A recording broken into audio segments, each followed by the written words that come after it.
All right, 8 signs that your press is way above average. And if you don't have these signs, let's talk about how to get them. Number 7 is probably the one that's going to catch you most by surprise, or it's going to be a little bit counterintuitive.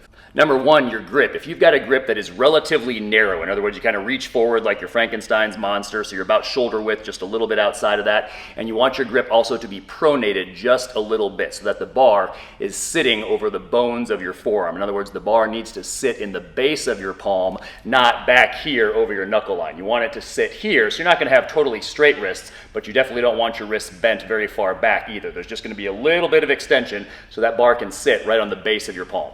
Number 2, if you've got the correct elbow and forearm positioning. So you want your forearms, you want your elbows positioned so that your elbows are slightly in front of the bar. In other words, jam them forward so that they're slightly in front of the bar as viewed from the side. Think of it this way. Your forearms are going to create an arrow that points upward, yes, but also slightly backward because that's where you're going to aim.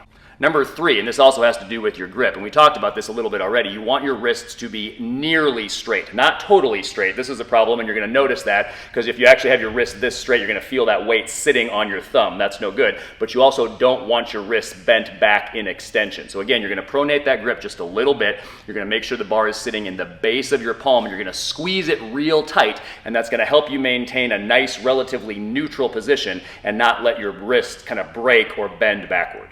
Number 4, your stance. Keep it simple. When you step back, take a half step back with your right foot, a half step back with your left foot. You can stay relatively close to the rack, and you want a relatively wide stance. Squat stance or slightly wider. Don't go narrower than your squat stance. Number 5, your focal point. If you're looking straight ahead of you on the wall at eye height, you're doing a real good job. Have a focal point straight in front of you and keep it consistent. Don't close your eyes. Don't let your gaze wander while you're pressing. Just keep staring there at the beginning of every rep, through every rep, and even in between reps.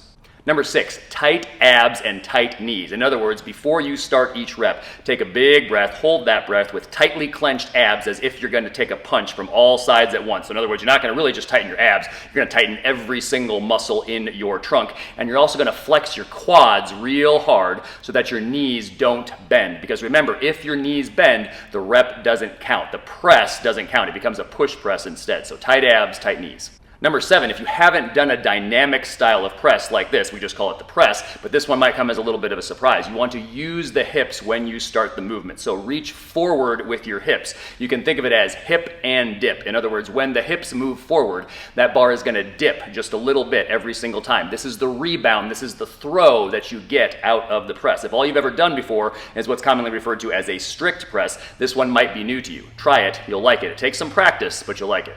And lastly, number 8, aim backwards. If you're aiming backwards on the press, you are doing well. The most likely place you will miss a press is usually forward. Yes, you can miss one by aiming too far backward, but that is far less common. The press is real susceptible to bar path issues because it starts a long ways away from your balance point, that is to say the middle of your foot, and it finishes even further away from the middle of your foot because it finishes way above you. So tiny deviations, tiny errors make a big difference, make a big problem for the press. So aim slightly backward. You could tell yourself to aim for your nose. Don't worry, your nose won't be there because when your hips move forward, remember, hip and dip, your face will naturally counterbalance and kind of move back out of the way a little bit. As always, we hope these tips help you get stronger and live better.